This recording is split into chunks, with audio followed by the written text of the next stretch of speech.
She asked, hijab, isn't that oppression? No, it's not oppression, it's covering. The women covering their heads or covering their bodies is not an oppression. Their husband didn't tell them to do that. Their fathers didn't tell them to do that. Their sons didn't tell them to do that. The imam didn't say to do that. God said, for the Muslim ladies, draw your clothing across your bosoms and do not allow your natural ornaments to be shown except to those within your family circle. What are the natural ornaments of women, in case you don't know what they are? Their breasts, their shapes that happen to be different than that of men, their hair, those adornments should be covered. Now, just in case Christian people don't remember,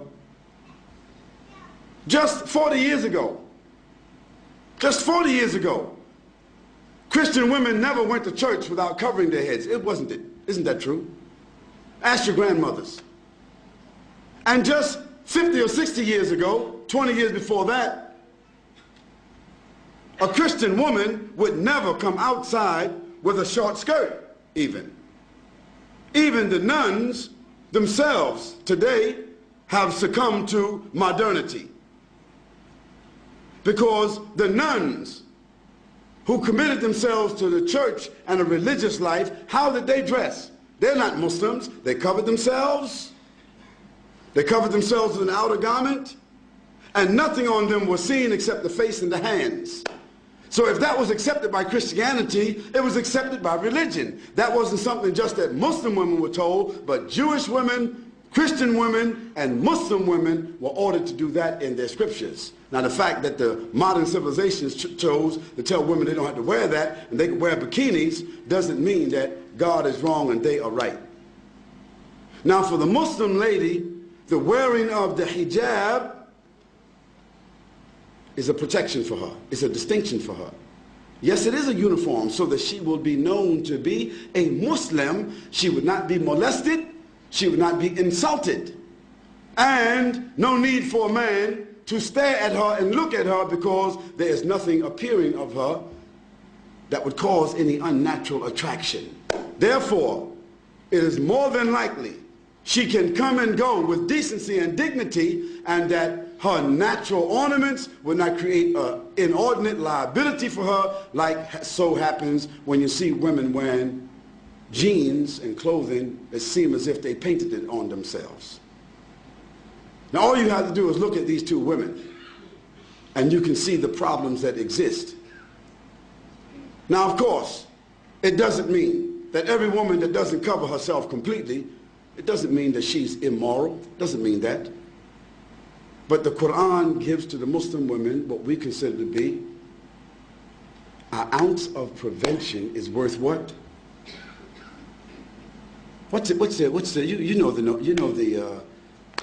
called? An ounce of prevention is worth what? A pound of cure. So just like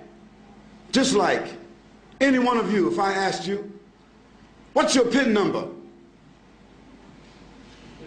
You wouldn't tell me. If I came to visit you in your house, you wouldn't have your certificates of deposit in front of me. You wouldn't have your jewels in front of me. You wouldn't have your stack of money or your savings in front of me, distributed just because I'm a friend and everything should be transparent. No, you have those valuables in a place that is safe. Might be a bank, might be a safety deposit box. Well, that's just money. That's just tangible things. So don't blame us and don't blame God if he tells us that our mothers and our wives and our daughters, that they should be covered and in a safe place. The person asked about segregation. Why do Muslim women, why are they segregated? They're not segregated. They're not segregated. They're separated. There's a difference between segregation and separation. For instance, outside here, you have toilets that say male, female, don't you? Don't you? Why? Why shouldn't there just be a toilet? Because there are sensitivities that we as moral, decent, dignified, educated people accept, that there are sensitivities and privacy that the female would like to have as opposed to just walking into an open toilet. Now maybe in Amsterdam or some other places in Europe where they just have open toilets, it's different. But in most cases in the world, in most places in the world, they select to have a male and a female toilet. Why? Because there's the inherent inclination of human beings to provide sensitivity for women and sensitivity for men. Now in Islam, for us, it's not a matter of being inherent. It is something which is God-given inspiration to do what? To separate the sexes. That means the genders. Doesn't mean absolute separation, like we can't see each other, we can't talk to each other, but generally, my wife just doesn't, I don't go to another man's house and I just sit down with his wife and dance with his wife, and he sit down and dance with my wife, and this is a matter of friendship. Bob, just drop over anytime you like. Okay? We don't do that. No, I come to visit Bob or Abdullah. Abdullah's wife comes to visit my wife.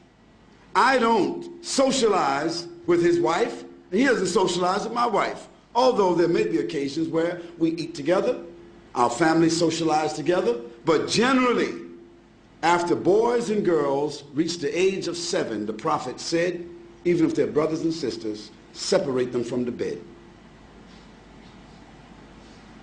And when they get to the age of menstruation and they realize another level of consciousness, then give them separate rooms.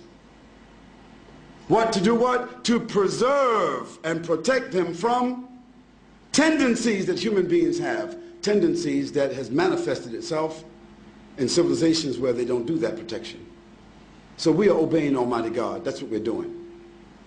And sometimes we just have to believe what God orders us to do and benefit from the medicine. Sometimes when we don't follow what God tells us to do, then we see later on the reasons why. So we don't apologize for that. We say that it brings us dignity, it brings us distinction. Whether it be the hijab of the women or the separation of the men and the women, it brings us distinction, it brings us dignity and protection and morality, additional morality. That's why we do it.